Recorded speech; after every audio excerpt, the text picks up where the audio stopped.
Welcome back to Your Breakthrough.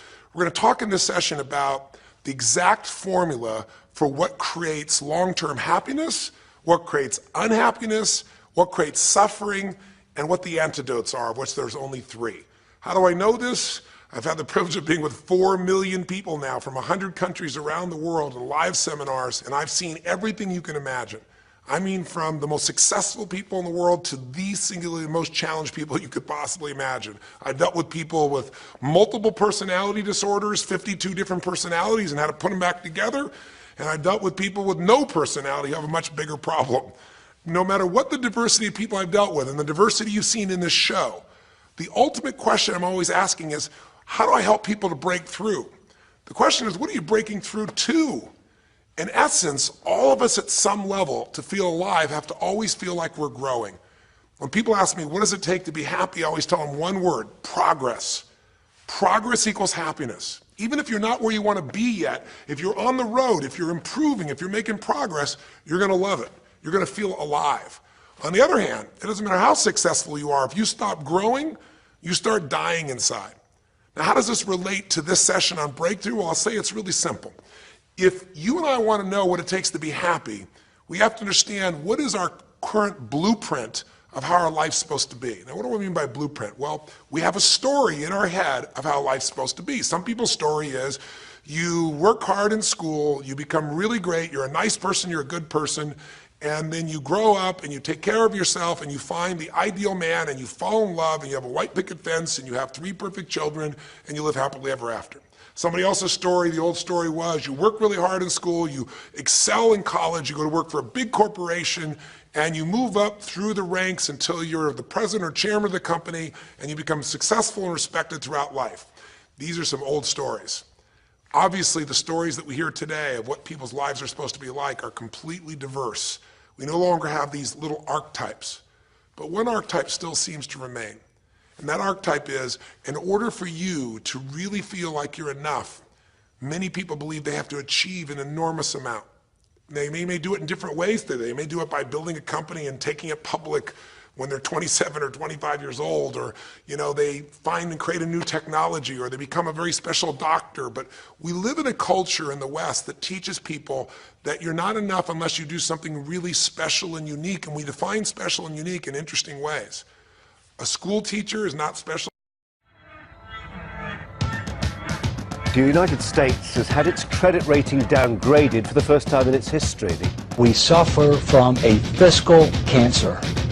It is growing within us. Soaring price of gasoline, now $3.67 a gallon on average. And by reforming our tax code in a way that asks the wealthiest Americans and biggest corporations to pay their fair share.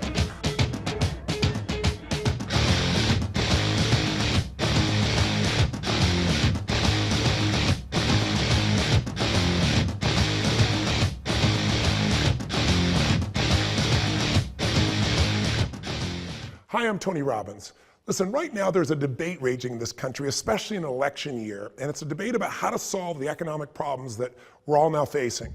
We've spent beyond our means for decades as a nation, and now we're getting to a tipping point, one that's so significant, one that's so dangerous that even the S&P acted to lower our sovereign credit rating for the first time in history. I think we all know that politicians, whether they be congressmen or senators or even presidents of the United States, whether they be on the right or the left, they tend to promote whatever supports their ideology, whatever they believe in, or unfortunately, whatever will get them elected or maybe reelected. But if you're independent in your thinking, the raw and real facts, the data, the simple facts can be extremely helpful in answering this big current political debate, which is how do we become solvent once again as a nation? Can we get there just by raising taxes on, quote, millionaires and billionaires? Can we truly cover all our expenses by just soaking the rich? Or do we have to, as painful as it might sound, find a way to cut some of our expenses, even the difficult ones? Liberals say tax the rich and that'll do it. Conservatives say that'll destroy the economy and you have to cut expenses. Common sense, I think, says that we have to do both. Wouldn't you agree?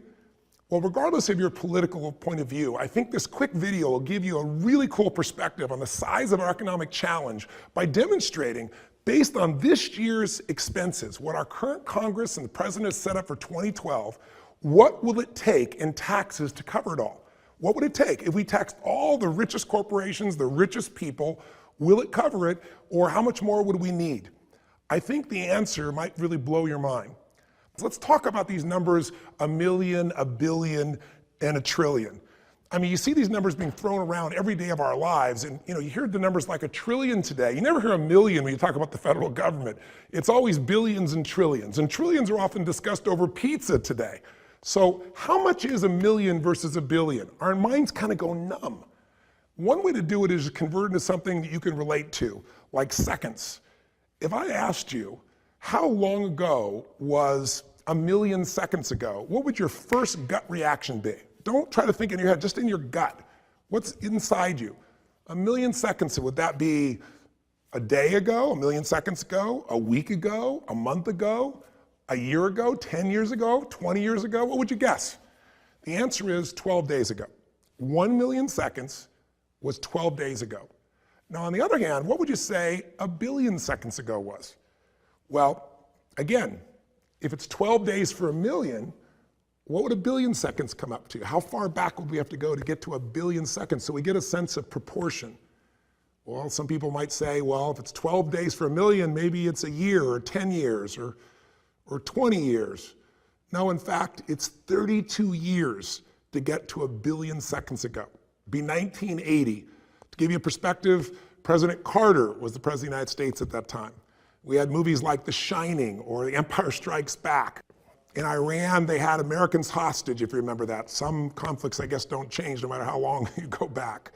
So that's the difference, 12 days versus 32 years, 1 million versus 1 billion. But the number we hear thrown around these days by politicians is $1 trillion.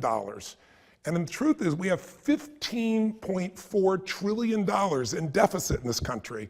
And that doesn't count the unfunded liabilities that come from Medicare and Social Security, which some statistics show that it's up to $117 trillion.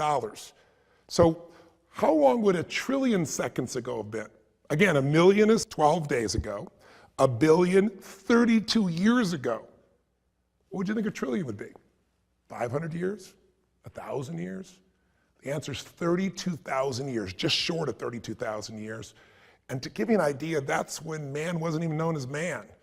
When Homo sapiens, were in a very rare and unique form a long, long time ago. So that's 1 trillion, not 15 trillion. To give you some other sense of perspective, if you made $1 million every day, you earned $1 million every single day of your life, and you started in the time of Jesus Christ's birth, and every single day you made $1 million up to 2012, you wouldn't have even gotten close to earning $1 trillion. It would take you almost another 1,000 years to get to that number. And we're talking about 15 trillion in deficit, and we're talking about, or debt I should say, and we're talking about a situation with 117 trillion of unfunded liabilities. I'll just give you one more metaphor, an accurate one. If you took the 15 trillion that we owe, and you made it into dollar bills, and you put them end to end, side to side, you could cover every single highway and every country road in America 2 times over with literally dollar bills. It's such a staggering number, it's beyond imagination. And yet people throw these numbers around because people don't make much of a difference in their mind between 1 million and 1 billion. In fact, over 2 centuries, from the time of George Washington's administration all the way to the end of the Reagan administration, the US accumulated a total debt of $2.2 trillion. Now today you might just say just 2.2 trillion, because here's what'll blow your mind. In the last 24 months alone, between August 2009 and August 2011, we've created an additional debt of $2.95 trillion, almost 3 trillion that we've accumulated literally in 2 years, more than it took us to accumulate in 200 of the previous years of all the American administrations. So now you get a chance to appreciate some hard work that comes from just one dedicated blogger taking the time to spell out for you in plain English what the issues really are. When I was looking online, trying to find ways to be able to show you a visual way to see quickly what the deficit is, or I should say what this year's spending is going to be and how we're going to meet it, I came across this blog by this man named Iowa Hawk, who is more of a conservative. I'm more independent, so I'm not going to use his inflammatory language, but what he did a damn good job of, and our research team went and did additional research on, is coming up with the real numbers. And this is his format. So I'm going to pretty much take what he got put it out in his blog and make it more visual for you in this video. So I want to thank you, Iowa Hawk, in advance for putting this brilliant information out. And you can find Iowa Hawk at iowahawk.typepad.com if you want to read his material. But be aware that he's more conservative in his personal approach. So he's a bit inflammatory if you're more independent or if you're more liberal in your approach. So I also want to thank my research team, because Iowa Hawk did this in 2010 for the 2011 budget, and we've gone through and done all the research my team has to give you the 2012 numbers. So these are the current numbers. So let's begin. Let's look at some basic research and try and figure out, how do we actually pay for this $379 trillion that President Obama and this Congress have planned to spend in 2012? By the way, that's $10.4 billion a day that we got to live on. Just think about it. America has to live on $10 billion a day, and we're borrowing more than $4 billion of that every single day just to stay afloat. So let's start with a calendar, and let's start at 12:01 a.m., January 1st. Now, according to Iowa Hawk, the only thing more evil to a liberal than a rich person is a rich corporation. So he takes those two corporations that he thinks most people that are liberal consider to be the most evil, which is ExxonMobil and Walmart, and he says, forget the high taxes. Let's just take every single penny of their combined 2011 global profits. That's $46.7 billion. Now, if we spend all of their profits, it only gets us from midnight on January 1st to 12:45 p.m. on January 5th. That's after taking the profits, all of them, global profits, the two largest corporations in the world. So that's not too impressive. So he starts to say, let's look at this deeper. Let's take every single penny of profit, every penny that comes from the other 498 companies on the Fortune 500, all of it, that's $567 billion, and that still just gets us to 12:15 a.m. on February 29th, my birthday, leap year. Now, obviously, this isn't getting us where we need to go. We've taken every dime of profit from the big Fortune 500 companies, and it's a few weeks after the Super Bowl, so what do? Maybe we go back and we just grab all the corporate advertising, all that was spent, which was $200 million. That'll run the country for about 28 minutes. But why stop there? Let's take all of the ad money, all the 46 years of Super Bowls. That totals $5.2 billion. If somehow we could have a retroactive tax and get all 46 years of all the money ever spent, we'd still only be able to get to 12:15 p.m. on the same day, February 29th. Look, it's obvious that we're not just getting where we want to go, so we can't just throw it off the backs of corporations. So Iowa Hawk says, let's really go after what liberal politicians are asking. Let's soak those rich people. And we're going to do it by going after, let's start with, let's say, the athletes. They get these obscene sports salaries, and they're not really adding any value. So let's just take all of their salaries from both the NFL, the NBA, the NHL, Major League Baseball, not their endorsement deals, but all of their salaries. And let's also take the winnings of the PGA Tour and the money spent on NASCAR, put it all together. And that's $10.1 billion. Now I want you to remember, it takes $10.4 billion just to fund the country every day. So we don't even get a day out of it. Basically, it gets us to 11:35 a.m. on the next day, March 1st. After all this, we basically funded the country for 2 months. So look, forget the athletes. Take all their money, but that's obviously not going to be enough, so let's get to all the really rich people. Let's take 100% of every penny that anyone who makes above, say, $250,000 a year, certainly that'll take care of all of our financial needs for the country for at least a year, won't it? Let's see. According to the Census Bureau, the U.S. Census Bureau, the number of households, U.S. households that are at that number, there's 117.5 million. The percentage of those households that make over $250,000 a year now, in that income range, is almost 2%. But let's round it up to 2%. And let's take that number and find out what it is. So that number of households really above $250,000 in income right now is 2,350,716 households. The total income, check this out, from all those households, that make over $250,000 a year is a total of $1.363 trillion. Now we're talking, right? Iowa Hawk says, let's just eat the rich. Let's take everything they got, everything that anyone makes over $250,000 a year, and let's see where that really gets us. It gets us from March 1st at 1 p.m. to July 10th, at 1 p.m. on July 10th, I should say. Now, where do we go from here? We've taxed the richest people in the world, the richest corporations in the world. Look, obviously, we're going to have to really cut some spending somewhere. Well, why don't we just stop spending money on, the wars in Iraq and in Afghanistan? I think there are a lot of us that would love to see that happen. After all, that money is going away to things that could be used for healthcare, or is it just being used really on wars for oil? So let's not spend another dime starting tomorrow. Let's just somehow cut it all off instantaneously, and let's all bring them all home right now. Many people would support that. That, if we somehow could magically do it, would save us $117 billion this year in 2012. That's enough savings basically to cover us until 8 p.m. on July 21st. Listen, who else can we tax that's living too well? Because after all, we need more money. We got to pay our bills here in the US. So Iowa Hawk says this: screw you, Star Wars. We're going to take every penny that you made in movies and toys and lunch boxes, the whole shebang. It took you 35 years for your $26.6 billion, and we're going to come up with some retroactive tax, and we're going to take it all. How much of a difference would that really make in paying our bills? Well, it'll knock us all the way down to 9:20 a.m. on July 24th. Well, look, everyone knows those Hollywood people. They only employ rich actors and producers and directors, and they all live in Beverly Hills. So let's evict everyone in Beverly Hills. Let's confiscate their home, and let's sell all their homes at market value. Look, there's 15,000 homes in Beverly Hills. The average price, $3.2 million. That'll get us $48 billion paying our bills through July 29th of this year. Still in July. Obviously, this isn't working.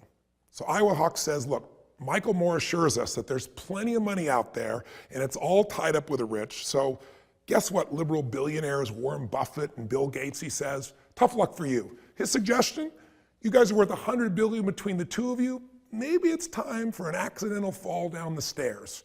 And through the inheritance tax, we will magically keep 50% of that loot, and that'll give us $50 billion to help pay our bills.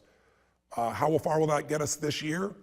Well, really, if we killed them both off and took half of everything they have, it gets us to 7 p.m. on August 2nd of this year. All right, look, let's get serious. There's 398 more billionaires in America, according to the latest Forbes 400, with a combined total net worth of $1.4 trillion. He says if we can just arrange a few more hundred accidents at 50% death tax, kill them all off, take all their estate money, and we'll have another $700 billion. But even still, after killing all the US billionaires and all the jobs and opportunities they create, it helps us pay our bills only till 2 a.m. on October 9th of this year. We're still not even to pay our bills for the entire year. Okay, let's forget this mamby-pamby 50% nonsense, he says. Kill all the billionaires and forget 50%, forget their heirs. Take all of their money, all of it. They're all crooks anyway. Take everything and take, well, let's say the 100 or so other almost billionaires. Take everything they've got as well. And that just gets us another 32 days until 12:30 a.m. on November 10th. Well, that's the start of the holiday season, isn't it? So let's pull a little Grinch and let's take all the sales from all the holiday shopping that's expected this year, a whopping $469 billion. That should hold us over till 12:55 p.m. on December 25th. Merry Christmas, everyone. We're almost there. Now remember, this money is for America's poor, so in the spirit of Christmas, let's get rid of all that foreign aid, those dying children, AIDS, all those things that we're trying to make a difference with. Let's get rid of all that. It's $53.3 billion.